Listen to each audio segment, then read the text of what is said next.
OK. Morning. Good morning. Good morning. Let's have a look at the papers. Front pages start Brexit. I'm sure it's going to put you in a bad mood as well. Yeah. The Times reports that the DUP has threatened to abandon Theresa May in any confidence vote should she fail to get her deal through Parliament. The image there is of the actor Gemma Arterton at last night's Independent Film Awards. The Labour Party is determined to force through a no-confidence motion, says the Metro newspaper. It's quoting Shadow Brexit Secretary Sir Keir Starmer, who's warning that his party would push for a general election if the EU withdrawal agreement is rejected. Now, the main picture there shows a burning car during the riots in Paris on Saturday. The Guardian this morning is looking at the possibility of the government being held in contempt of Parliament. That's what Chris was telling us about. That's on the front page. Its lead examines the extent of racism in modern Britain. In a survey of 1,000 people from ethnic minorities, 43% of those said they were likely to be overlooked for a promotion in a way that felt unfair, and 38% said they'd been wrongly suspected of shoplifting in the past 5 years. Meanwhile, the Daily Mirror features an interview with television presenter Noel Edmonds, who's been speaking after being kicked out of the jungle by viewers of I'm a Celebrity. Now, Sally, Dan, I don't know if you've been watching it, Vic. I haven't been watching it, but you two were big fans of Noel. I'm disappointed that he's gone. Are you? Yeah.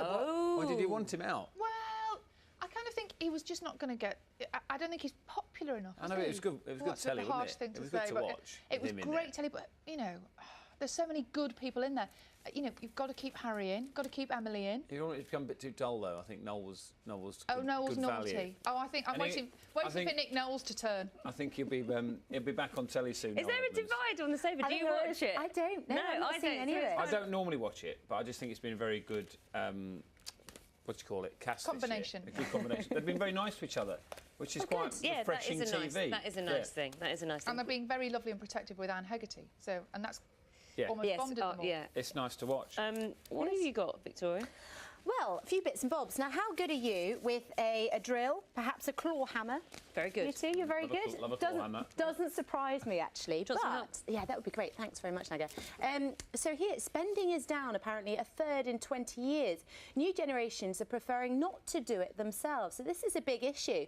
So it's quite interesting what's been going on. So things like B&Q, they've been struggling as a result because people aren't going in and buying a set of screws and a power drill and the rest of it and doing it themselves. It's actually easy a lot of the time to get someone else to do it. So the trade part of the business is actually doing really well. So Man with a Van has been doing quite well, but it has hit kind of the retail side of the business quite hard. It is easier, but it's rather therapeutic. I think it's great. Do you find that? Yeah, smashing a wall or being really, really pernickety about how the tiles lie when you tile a wall? I prefer the deconstruction part of it, like the smashing stuff. That's no, I like fun. building it. I did a bed this weekend. Had it all out, all my screws lined up, and the keys, and my Allen keys. It's all about organisation. Yeah, I love it. Well, do you do it on your own, or do you? I did it on my own. It said needs 2 people. I was like, we'll see about that, shall we? I'll prove you wrong. Yeah. I don't think. I've got a feeling Sal's not done DIY for her entire life. No.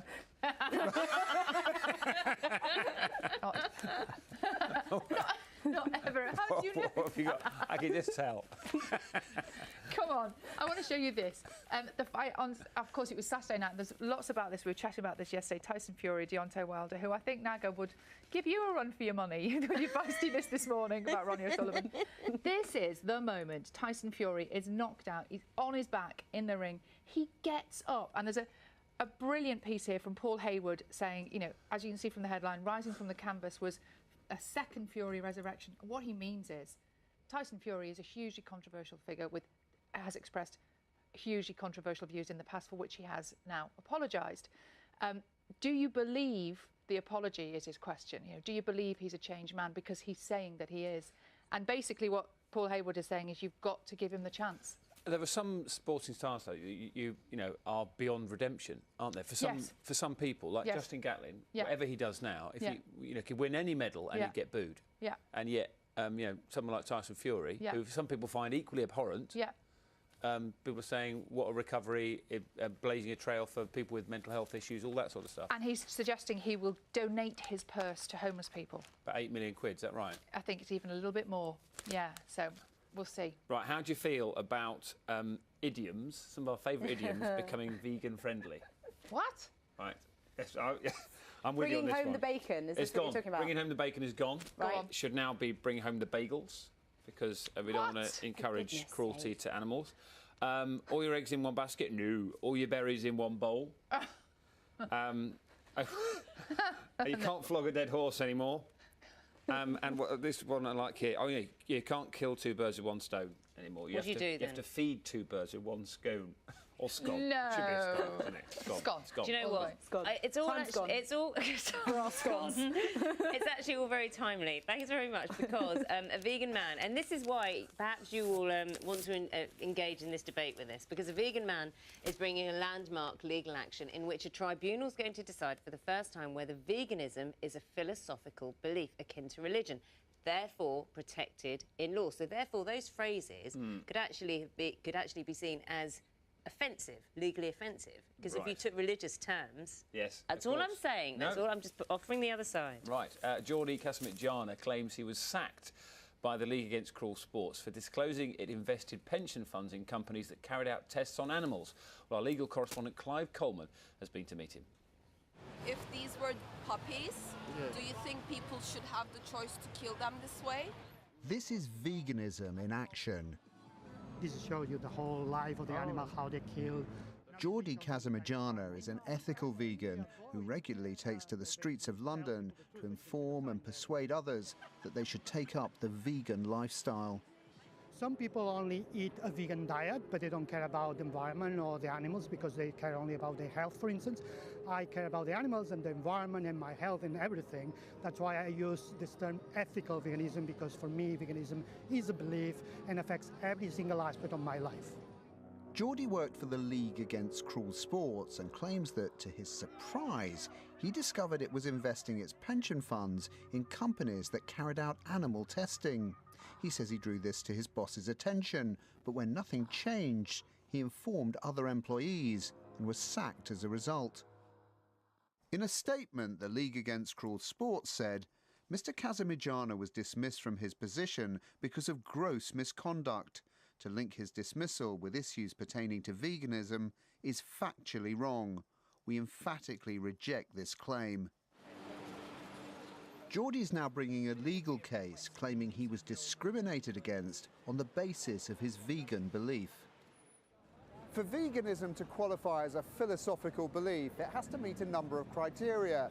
So, for instance, it has to be a genuinely held belief, it has to cover a substantial part of a person's life, and it has to be worthy of respect in a democratic society. So that means that it can't interfere with the fundamental human rights of everyone else. But just how practical is the legal recognition of everyone's beliefs? The irony in all this is that rights are intended to be liberating. But if we're all turned into rights bearers with my rights clashing with your rights, we end up having to appeal to the courts to sort out our differences. And that can become oppressive for everybody. Next year, a tribunal will, for the first time, decide if veganism is a philosophical belief protected by law. The case could provide vegans with protection against discrimination in employment, education, and the provision of goods and services. And those holding other beliefs could seek similar legal protection. Clive Coleman, BBC News. Let us know what you think about that and about bringing home the bacon, all that sort of stuff. What was the scone one? Sorry, I've just got it. Killing two birds with one stone. So you don't kill two birds with one stone. You feed two birds with one scone or scone, depending on what you Get like in to say. touch the usual way: Twitter, email. We'd love to hear from you. Did you watch? Have you been watching Strictly this series much? I'm into it this time round. Charles, close your ears if you haven't watched it yet. Charles Venn went over the weekend. Yeah. And he says now, what week did you go out in? Week 4, I think. So he's gone. I think they're week